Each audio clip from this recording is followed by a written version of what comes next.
Notre secours est dans le nom du Seigneur qui a fait le ciel et la terre. Jour 12, nous passons aujourd'hui à Genèse 25 et 26 qui seront des chapitres de transition. On passe d'une histoire à l'autre. Vous allez voir la mort d'Abraham et comme la Bible est un grand livre de famille, toujours ces généalogies qui reviennent pour vous retracer les origines de ces tribus juives que les Israélites lisaient, si jamais je puis dire, le soir autour du feu pour se rappeler d'où ils venaient. Et puis ensuite, nous arriverons vers une autre histoire qui commence à poindre, Jacob.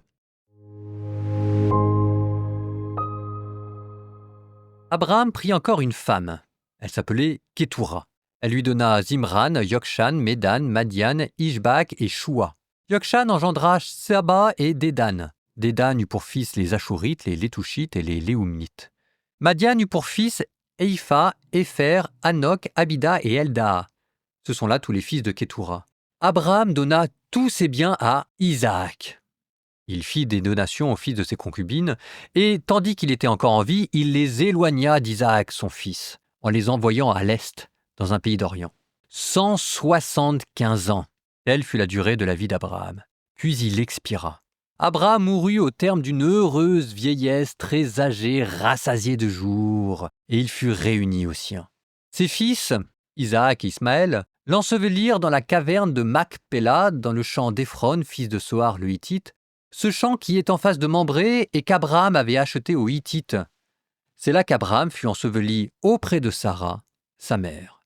Après la mort d'Abraham, Dieu bénit son fils Isaac, qui habitait près du puits de Laï-Roïl.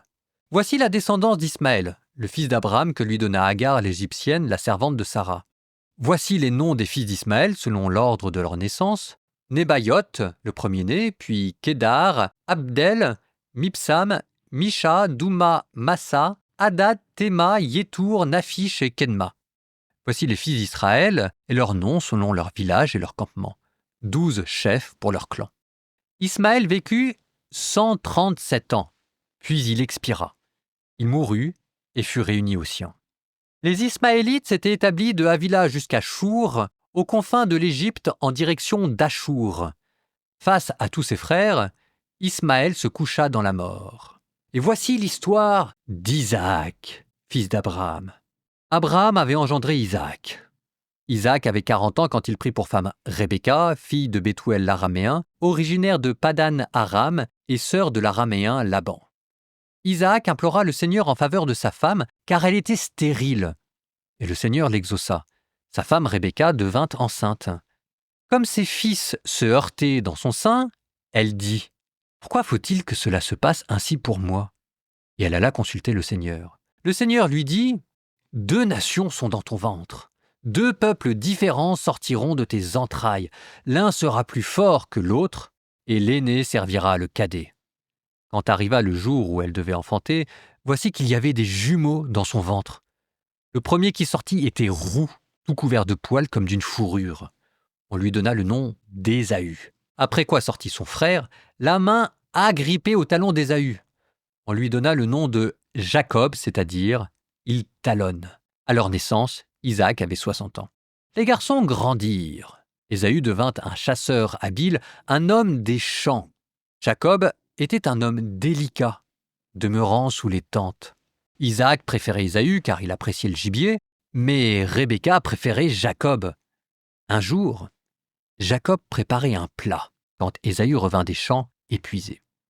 Ésaü dit à Jacob « Laisse-moi donc avaler cette sauce, le roux qui est là, car je suis épuisé. » C'est pour ça qu'on a donné à Ésaü le nom de Édom, c'est-à-dire le roux. Jacob lui dit « Vends-moi maintenant ton droit d'aînesse. » Ésaü répondit « Je suis en train de mourir. À quoi bon mon droit d'aînesse ?» Jacob reprit « Jure-le-moi maintenant. » Et Ésaü le jura. Il vendit son droit d'aînesse à Jacob. Alors Jacob donna à Ésaü du pain et un plat de lentilles. Celui-ci mangea et but, puis il se leva et s'en alla. C'est ainsi qu'Ésaü montra du mépris pour le droit d'aînesse. Il y eut une famine dans le pays, en plus de la première, celle qui avait eu lieu au temps d'Abraham, et Isaac partit pour Guérar chez Abimélec, roi des Philistins. Le Seigneur lui apparut et dit « Ne descends pas en Égypte, mais demeure dans le pays que je t'indiquerai, Séjourne dans ce pays, je serai avec toi et je te bénirai, car à toi et à ta descendance, je donnerai tous ces pays. Je tiendrai le serment que j'ai prêté à Abraham ton père. Je rendrai ta descendance aussi nombreuse que les étoiles du ciel, et je lui donnerai tous ces pays. C'est par ta descendance que se béniront toutes les nations de la terre, puisqu'Abraham a écouté ma voix et qu'il a gardé mes observances, mes commandements, mes décrets et mes lois. Isaac demeura donc à Guérar. Les hommes de cet endroit l'interrogèrent sur sa femme et il répondit « C'est ma sœur », car il avait peur de répondre « C'est ma femme ». Il se disait « Les hommes de cet endroit pourraient me tuer à cause de Rebecca. Elle est si belle à regarder. » Il était là depuis longtemps déjà, et voici qu'Abimélec, roi des Philistins, regardant par la femme, le vit caresser Rebecca, sa femme. Abimélec convoqua Isaac et lui dit « À coup sûr, c'est ta femme. Comment as-tu pu dire c'est ma sœur ?» Isaac lui répondit « Je l'ai dit car j'avais peur de mourir à cause d'elle. » Abimélec reprit « Que nous as-tu fait là? Un peu plus, et un homme de ce peuple aurait couché avec ta femme, et à cause de toi, nous serions devenus coupables. » Abimélec donna cet ordre à tout le peuple « Quiconque touchera à cet homme ou à sa femme sera mis à mort. » Isaac fit des semailles sur cette terre et récolta cette année-là le centuple. Le Seigneur le bénit, et Isaac devint un personnage important, de plus en plus important, jusqu'à devenir vraiment très important. Il avait un troupeau de petits bétail, un troupeau de gros bétail et de nombreux serviteurs. Aussi les Philistins en furent-ils jaloux. Tous les pays qu'avaient creusés les serviteurs de son père Abraham, au temps de celui-ci, les Philistins les bouchèrent en les remplissant de terre. Abimélec dit à Isaac, « Va-t'en de chez nous, car tu es devenu beaucoup plus puissant que nous. » Isaac s'en alla donc. Il campa dans la vallée de Guérar et y demeura. Isaac se mit à creuser de nouveau les puits d'eau qu'on avait creusés au temps d'Abraham son père et que les Philistins avaient bouchés après la mort d'Abraham. Il leur donna les noms que leur avait donnés son père. Puis les serviteurs d'Isaac creusèrent dans la vallée et y trouvèrent un puits d'eau vive. Les bergers de Guérar cherchèrent querelle aux bergers d'Isaac en disant « Cette eau est à nous ». Isaac donna donc à ce puits le nom d'Essek, c'est-à-dire la dispute, car les bergers de Guérar s'étaient disputés avec lui. Ils creusèrent un autre puits et se querellèrent encore à son sujet. Isaac lui donna le nom de Sitna, c'est-à-dire l'accusation. Il partit de là et creusa un autre puits. Ils ne cherchèrent plus querelle à son sujet. Isaac donna donc à ce puits le nom de Rehoboth, c'est-à-dire les largesses, et dit « Maintenant le Seigneur nous a mis au large, nous allons prospérer dans le pays. » De là, il monta à Beersheba. Le Seigneur lui apparut cette nuit-là et dit « Je suis le Dieu d'Abraham ton père. Ne crains pas, car je suis avec toi. Je te bénirai et je multiplierai ta descendance à cause d'Abraham mon serviteur. » À cet endroit, Isaac bâtit un autel et invoqua le nom du Seigneur. Là, il planta sa tente et ses serviteurs forèrent un puits. Abimélec, accompagné d'Aouzat, un de ses proches, et de Picol, le chef de son armée, sortit de Guérar pour aller rencontrer Isaac. Celui-ci leur dit « Pourquoi êtes-vous venus vers moi alors que vous me détestez et m'avez renvoyé de chez vous ?» Ils répondirent « Nous avons bien dû constater que le Seigneur est avec toi.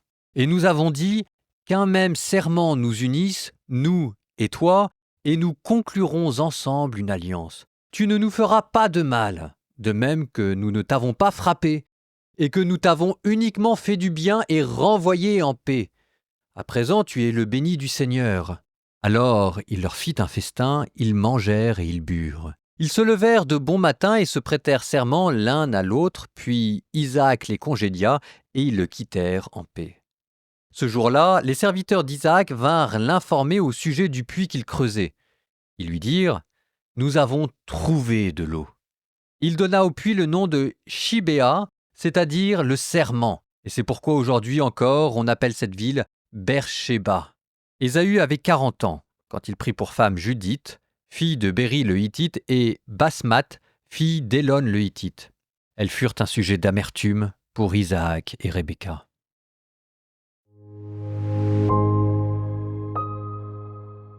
Abraham est mort, comblé de richesses, rassasié de biens et ayant mis toutes ses affaires en ordre. Un tombeau pour sa femme, une femme pour son fils. Si vous êtes père ou mère de famille, vous savez que ça va jusque-là le soin de sa famille et que les testaments, l'héritage spirituel et matériel, c'est pas toujours simple. Et c'est toujours touchant de voir comment est-ce que nos soucis trouvent dans la Bible un lointain écho. Nous vivons la même vie que celle des patriarches. Nous passons donc à la génération suivante, Isaac, lequel en profite lui aussi pour prostituer sa femme. Décidément, ça doit être un trait de famille. Donc, Isaac, que la Bible nous présente comme étant quelqu'un d'installé. Et installé dans la Bible, c'est rarement une bonne chose. On voit surtout Isaac préoccupé par des questions matérielles et comme passant à côté des enjeux d'aînesse qui vont se jouer entre Ésaü et Jacob. Grâce à Dieu, ce sont encore les femmes qui tiennent la baraque, si je puis dire. Rebecca, c'est elle qui va prendre les choses en main. C'est Rebecca, l'homme de la maison. Et même devant elle, Jacob n'emmène pas large. Rebecca, qui a un mauvais présage sur l'avenir, avec ses jumeaux en son sein qui se battent, vivre entre frères dans la Bible, c'est jamais simple. Et là, manifestement, ça commence dès le sein maternel, avec cette dispute, cette compétition pour le droit d'aînesse. Ésaü, nous dit la Bible, est roux avec un manteau de poils. C'est curieux quand même comme indication. Bon, on voit bien ce qu'il y a derrière. Montrer que Ésaü, le chasseur qui a toujours faim, qui court les femmes, est plutôt du côté de l'animalité, tandis que Joseph est plutôt quelqu'un de pondéré, de calme et de réfléchi. C'est pas très difficile de voir à qui va aller la préférence de Dieu là-dedans. Ésaü-Jacob, ça va pas très bien se passer. Mais ces histoires de frères qui ne s'entendent pas très bien vont trouver un autre écho cette fois-ci positif et inattendu dans le Nouveau Testament. Regardez Jean le Baptiste et Jésus. Ok, ils étaient cousins et pas frères, mais Jean le Baptiste qui était revêtu d'un manteau en poil de chameau, qui vivait dans le désert, ça ne vous rappelle rien ? Eh bien, cette fois-ci, dans le Nouveau Testament, Jean-Baptiste va céder librement son droit d'aînesse à Jésus pour que ainsi s'accomplisse toute justice. Vous voyez, il y a de l'espoir aussi dans l'amour fraternel. Ça ne se passe pas toujours mal. Mais revenons à Ésaü et à Jacob.